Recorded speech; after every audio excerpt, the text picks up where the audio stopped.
it is imperative, if you're listening to this, that you learn to trust your instincts.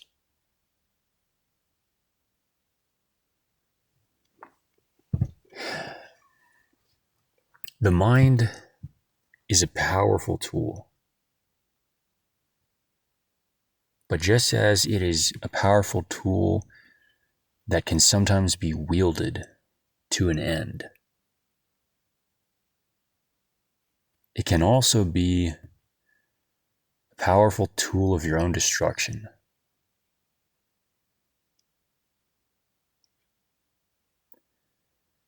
Your instincts have more capacity for wisdom, I think, than your mind.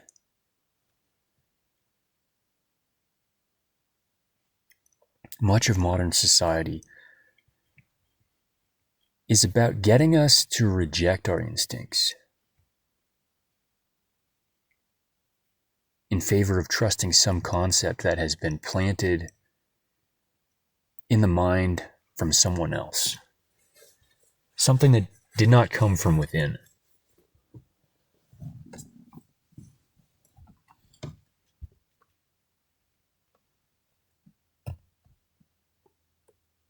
Who are you going to trust? What are you going to trust? Something that the world trains you to believe is gospel?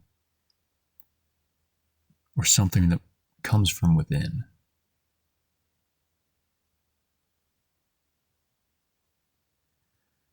It is likely that your instincts contain not only the wisdom of your experience in this life so far, but probably many of the things that your ancestors have learned, programmed into your instincts through biology, through spirit. I will not claim to know the mechanism of how it works.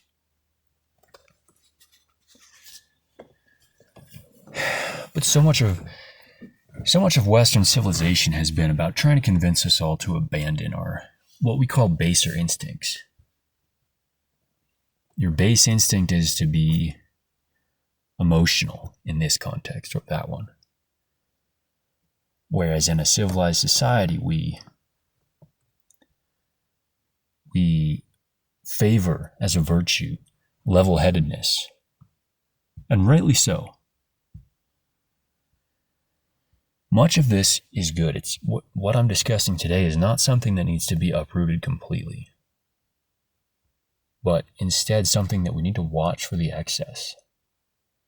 Do not abandon all of your instincts.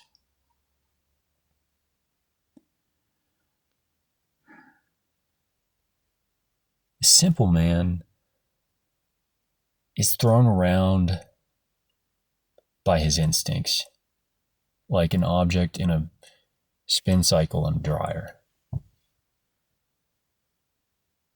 And he doesn't know why that's happening. He doesn't have the wisdom or perception to see the nature of his instincts and what they have brought him to.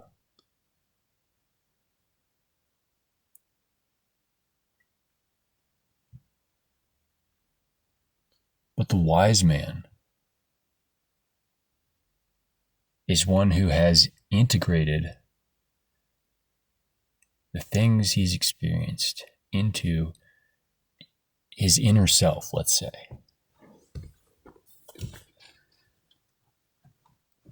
And that man would be wise to trust his instincts above all else.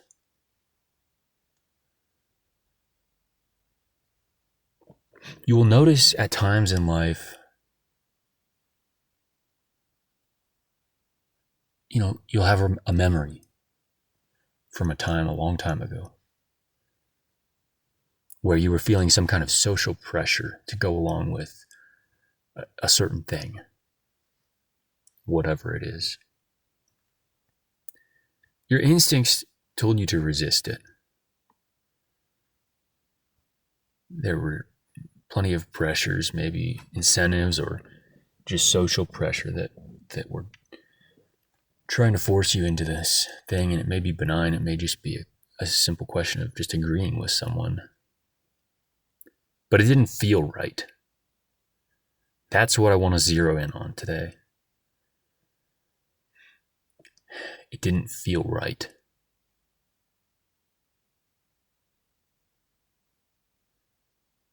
Sometimes it doesn't feel right, but your mind takes over and you just go with it anyway because society has told you that you shouldn't feel a certain way. You have a feeling about this situation. But according to society, it's wrong for you to have that feeling. So in an effort to be a better man, I will ignore that feeling. I will discard it, or I will overpower it, and choose to act in accordance with society's wishes.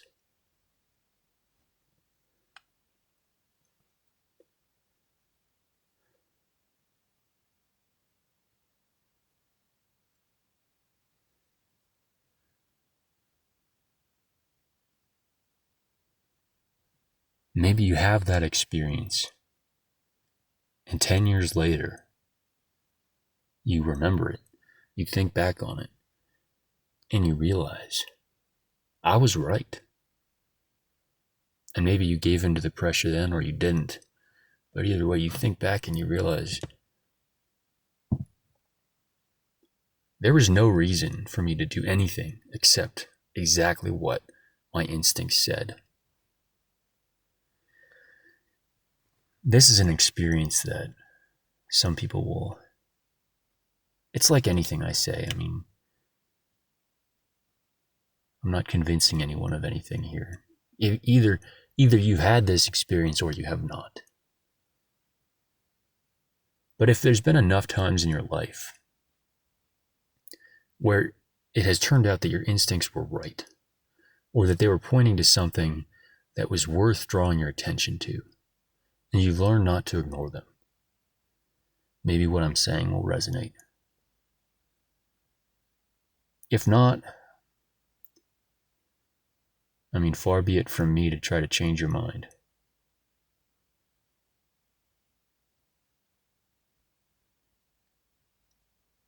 But for me, I'm going to live my life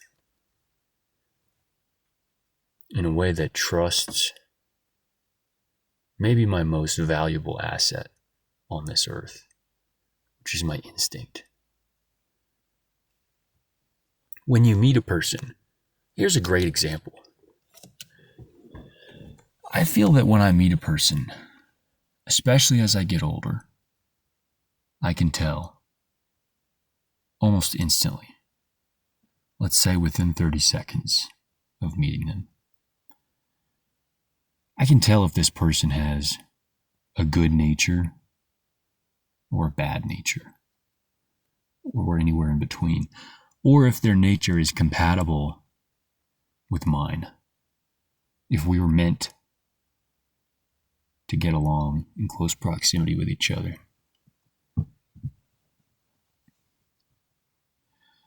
That instinct for me has turned out to be extraordinarily reliable.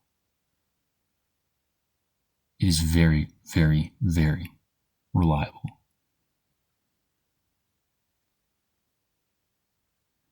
Society, on the other hand, will say, don't judge a book by its cover. And that is repeated and repeated and repeated. And so many things in society are exactly that. They're just repeated so many times that eventually people just don't even question whether or not it's true. It's not even that they've been convinced. It's just that they've simply heard it so many times that they've just accepted it from pure redundancy, repetition.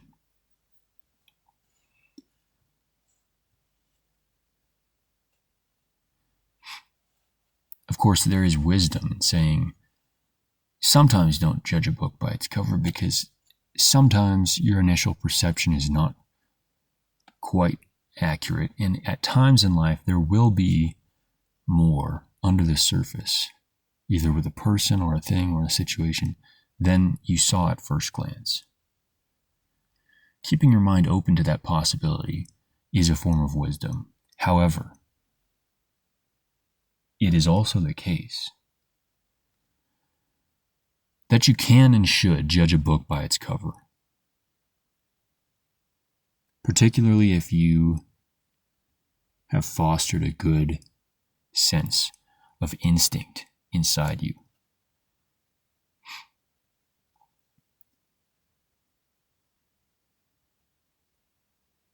Particularly as people age, the lines on their face will begin to reveal what kind of person they were or how they have lived their lives. A person who has always felt resentful their whole adult life, or unhappy, or ungrateful. By the time she's 48, all of those years of those feelings will be written on her face, and it will be unavoidable. Likewise, wisdom can sometimes be seen on a person's face.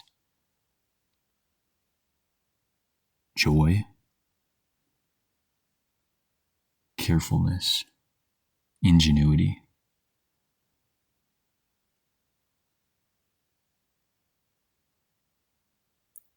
The architecture of a person's soul is manifested physically, maybe not in exactly the ways you think when you're young. But over time, if you are perceptive, you will, as I said, develop an instinct for it.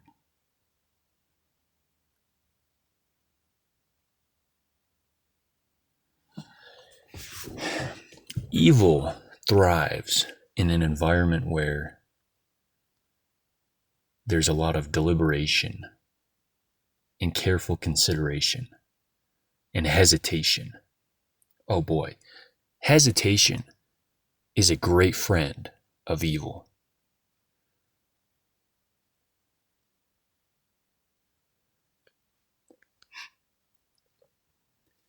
There is no room for evil to thrive in an environment where wise and strong men trust their instincts and act on them.